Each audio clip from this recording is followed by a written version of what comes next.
Peggy 18.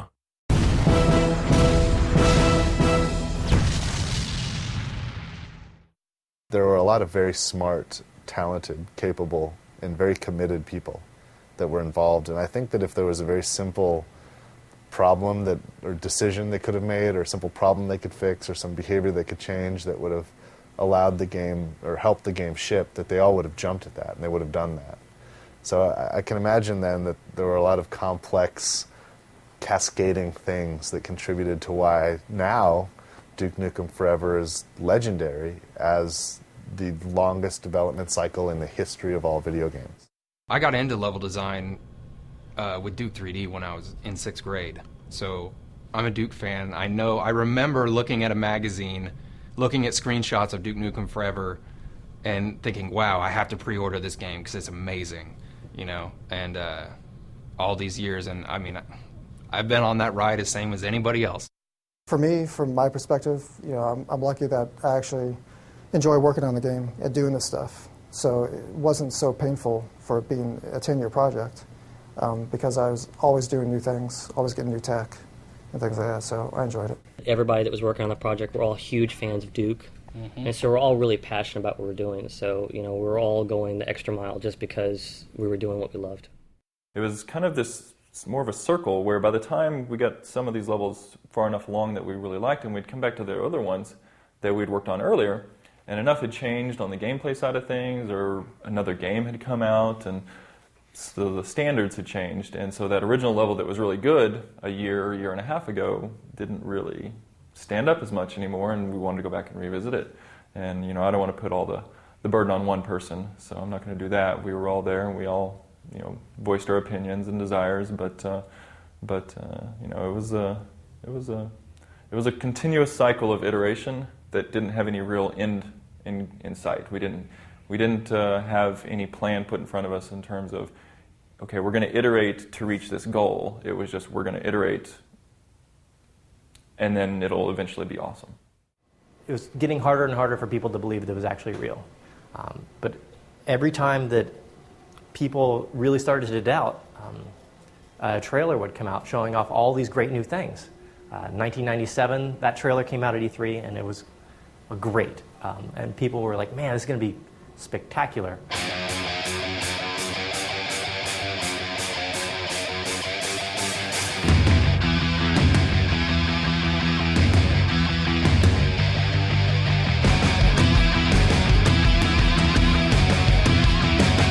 There was no such thing as a milestone delivery.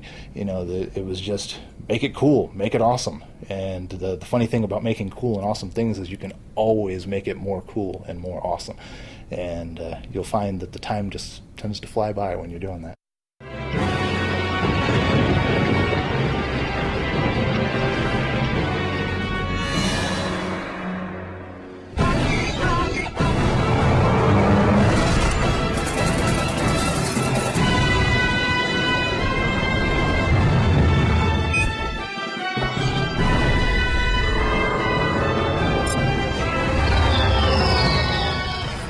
That was the E3, you know, God Games, they had, because the E3 space, I guess, was so expensive or whatever, they decided to put their booth in a parking lot across the street from the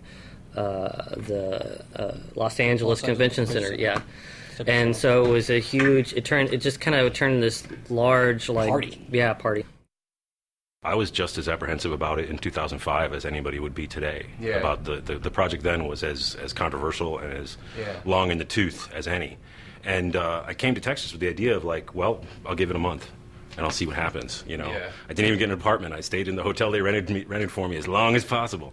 But within a day, I was in the offices. I had met everybody. I really liked everybody, and I got to sit down and see the game, and I was really impressed. And that's what made me realize it was like, well, all this secondhand, you know, public postulating about how it is, it's not accurate at all. Yeah, it doesn't really relate to the same game. Yeah, it's almost yeah. like there's two separate games. There's the people that were expecting the game to be, and then what they think is going on, and then you get there and you see, oh, this is an actual legitimate game. It's fun to play, and all these things. They were like two separate things. I realized that Duke Nukem was a big hit and a pop culture icon when I started getting these calls from convention coordinators who wanted me to come be a guest. I went, why would you want me to be a guest at your convention? Well, you're the voice of Duke Nukem. Oh, really? That's why you want me? We have fans who want to meet you and get your autograph. Probably 2007, 3D Realms decides to release a teaser, and because of the relationship that we had with 3D Realms at the time, they actually decided to premiere it at our website.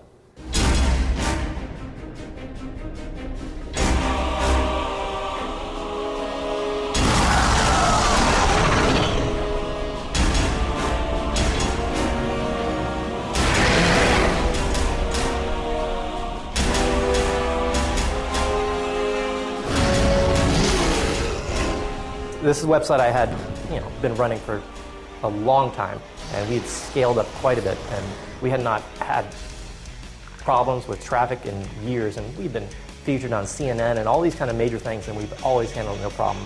We put out a trailer, though, for that game, even though it's honestly just brief half-second glimpses of just a few things, and the whole thing came down.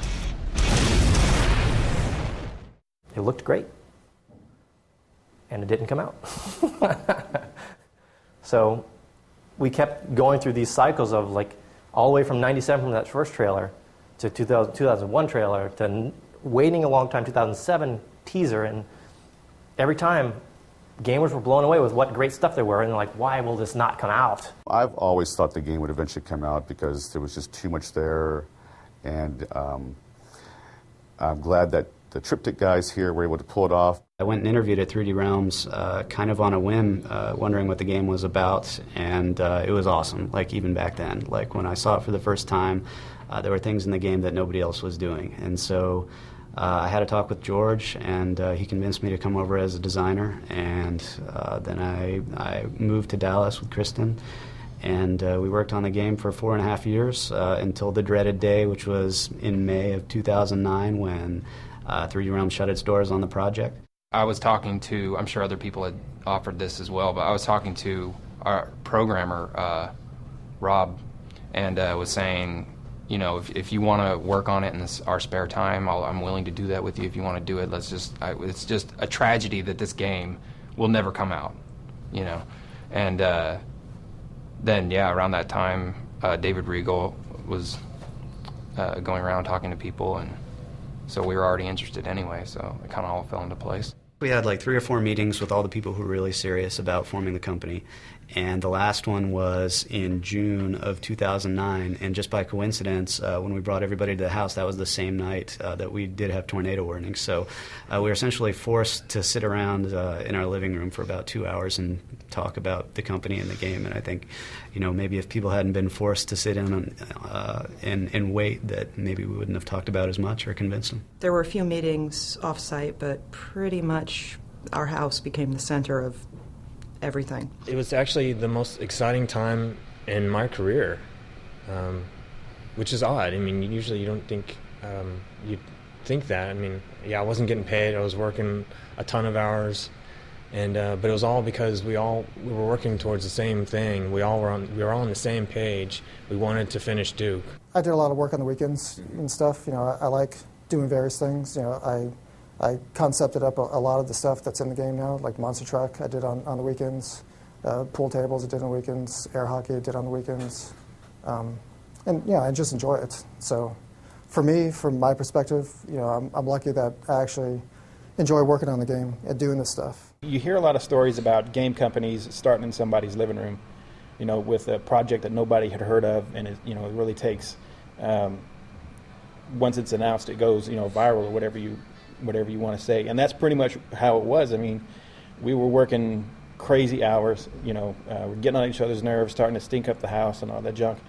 But, we were all really focused because we were going to be the ones that brought Duke back. Hail to the king, baby.